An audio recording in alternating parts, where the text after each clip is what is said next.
সিংহাসনে বসা বিচার কার্যালয়ে সামনে টেবিলের উপরে বেত খেজুরের ডাল বেত বানায় আনছে। মহিলা আসছে বিচার কার্যালয়ে ঢুকবে। বিচার কার্যালয়ে ঢুইকা চিন্তা করে বিচার তো করবে, মৃত্যুদণ্ড তো দিবেই। তার আগে কোনোদিন তো উমরে দেখে নাই, আজকে একটা বার উমরে দেখে নেই। যখন বিচার কার্যালয়ের দিকে রাজ সিংহাসনের দিকে তাকাইছে, তাকায় আশ্চর্য হয়ে গেছে। সুবহানাল্লাহ, রাত্রে বেলা যারে জালিম টালিম বইলা গালি দিলাম, এইটাই তো দেখা যায় সেই উমর। মহিলা কান্না করতেছে, আমিরুল মুমিনিন আমার ভুল হয়ে গেছে, আমারে মাফ করে দিন। আমিরুল মুমিনিন আমারে আপনি মাফ করে দিন, আমার বাচ্চাদের দিকে তাকায়া আমারে মাফ করে দিন, কারণ আমারে যদি বিচার করেন মৃত্যুদণ্ড দেন আমার বাচ্চারা বাঁচবে না। আমিরুল মুমিনিন ডাক দিয়ে কয়, মা আজকে আপনি আমার কাছে ক্ষমা চান কেন? ক্ষমা তো আমি আপনার কাছে চাইব। নিজে সিংহাসন থেকে নেমে পড়লেন, মহিলারে আইনা মা বইলা সিংহাসনে বসাইলেন, বসা বেতগুলা সামনে রাখলেন, ডাক দেয়া কই, মা আজকে আপনি বিচারপতি আর আমি আসামি কাঠগড়ায় গিয়া দাঁড়াইলাম, কারণ আমি আসামি। আপনার খবর নিতে পারি নাই, আপনি ক্ষুধার্ত অবস্থায় কষ্ট করছেন, আপনার বাচ্চারা কষ্ট করছে।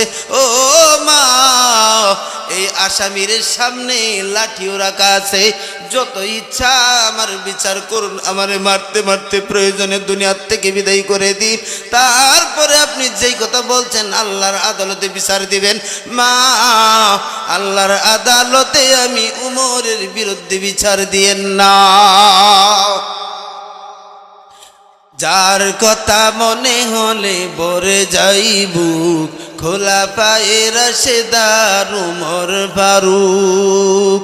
যার কথা মনে হলে ভরে যাইব, খোলা পায়ে রাশেদার উমর ফারুক।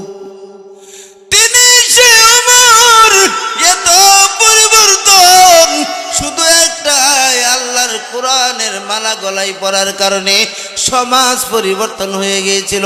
সোনালী সমাজ, আল্লাহর নবী বলছেন সোনালী সমাজ, অন্ধকার যুগ থেকে সোনালী সমাজ ছিল। নবী কয় আমার যুগ, আমার সাহাবীদের যুগ, পরের যুগ সোনালী যুগ। এই কোরআন যদি মানতে পারেন, ছেলেদের যদি কোরআন পড়াইতে পারেন, এই কোরআন যদি প্রত্যেকটা ঘরে ঘরে পৌঁছায় দিতে পারেন, এখনো আমাদের সমাজ, আমাদের দেশ সোনালী দেশ, সোনালী সমাজ হয়ে যাবে। বলেন সুবহানাল্লাহ। এই ছেলেটা যখন হাফেজে আলেম হইবে, যখন হাফেজ হইবে, নবীজি হাদিসের ভিতরে বলেন ইকরা ওয়ারতাকি ওয়ারাতিলিল কুরআন তারতিলা কামা কুনতা তুরাতিলু। আমার বন্ধুগণ, নবীজি হাদিসের ভিতরে কয়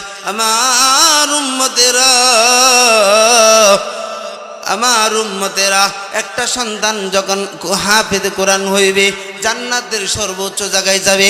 আল্লাহ বলবেন তেলাওয়াত করতে থাকো, তেলাওয়াত করতে থাকো। এক একটা আয়াত পড়বে আর জান্নাতের এক এক মর্যাদায় উঠবে, গিয়া এক এক সিঁড়িতে উঠবে, সর্বোচ্চ আসনে হাফেজ কোরআন পৌঁছাইবে। আপনার ছেলে, আপনার সন্তান আপনার বাড়িতে লজিং খায়, শেষে দিন জান্নাতের উচ্চ আসনে থাকবে। ওখানে থেকে দেখবে আমার বাবা আমার মা কই, আমার লজিং মাস্টার কই, আমার টাকা দিয়া মাদ্রাসায় সহযোগিতা কইরা পড়াইতো, ওই মানুষগুলা কই, এভাবে খুঁজতে থাকবে। ওই দিন বিপদে পইরা গেলে আপনার বাড়িতে লজিং খাইয়া যে ছেলেটা পরে হাফেজ হইছে, আপনার সন্তানরে আপনি হাফেজ বানাইছেন, টাকা দিয়া সাহায্য কইরা মাদ্রাসায় হাফেজ বানাইছেন, ওই ছেলেটা সেই দিন বলবে কাকা এইটা তো দেখা যায় বাপ খালি মাদ্রাসার অমুক কাকা অমুক মামা, আল্লাহ ওনার জাহান্নামে যাইতে দিব না। আপনি তো বলছেন আমার সুপারিশ কবুল করবেন। মান কারাআল কুরআন ফাআহাল্লা হালালাহু ওয়া হাররামা হারামাহু আদখালাহুল্লাহুল জান্নাহ ওয়া শাফাআহু ফি আসরাতিন মিন আহলি বাইতিহি কুল্লুহুম ক্বাদ ওয়াজাবাত লাহুন নার। বলেন সুবহানাল্লাহ। আমার বন্ধুগণ, কোনো একটা ছেলে হাফেজ হওয়ার পর যখন হালালকে হালাল হারামকে হারাম সব যাই না, তার জিন্দগিটা যদি কোরআনের উপর এইভাবে চলাইতে পারে, আমল করতে পারে, আল্লাহ পাক তার জান্নাত তো দিবেনই। 10 জন গুনাহগার জান্নাত জাহান্নামে যাইতেছে, এমন মানুষদের সুপারিশ করার অনুমতি আল্লাহ ছেলেটারে দিয়া দিবে। আপনিও চান নাকি যে আমার জন্য একজন সুপারিশকারী হয়ে যাক? চান? এই ছেলেটা আপনার বাড়িতে খানা খাবে। এ ভাই, সবাই কামাইতে পারে না, সবার সন্তান আলেম হইতে পারে না। কারো সন্তান গাঁজা খায়, কারো সন্তান বিড়ি খায়, কারো সন্তান পুলিশ বানাইছে, বিভিন্ন সেক্টরে দিয়া দিছে। ওই সন্তান কলমের কুচাই দুর্নীতি কইরা, চুরি কইরা, কোটি কোটি টাকা কামায়া বেগম পাড়া বাড়ি বানাইছে, ঢাকার বসুন্ধরাতে বাড়ি বানাইছে। এই ব্যক্তি কখনো সফলতা পাইতে পারে না। ওই ব্যক্তি নিজের আমল নামায় নিজে আসামি হয়ে অপেক্ষা করতেছে। ওই ব্যক্তি কখনো সফল কাম হইতে পারে না।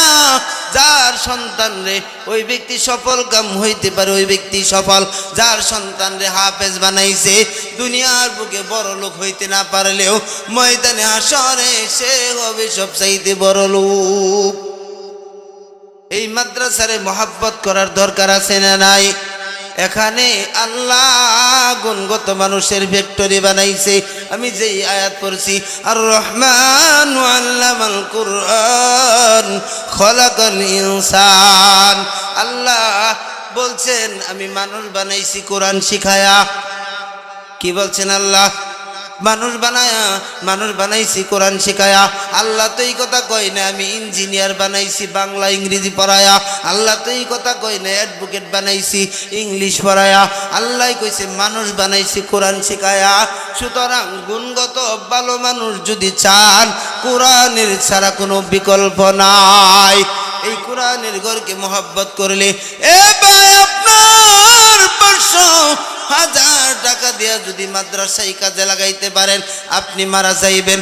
যত ছাত্র কিয়ামত পর্যন্ত যতদিন মাদ্রাসা থাকবে, যত ছাত্র এখানে তেলাওয়াত করবে, কোরআন পড়বে, আলিফ বা তা সা পড়বে, আপনার আমল নামায় আপনি কবরের জিন্দগিতে শুয়াও আমল পাইতে থাকবে।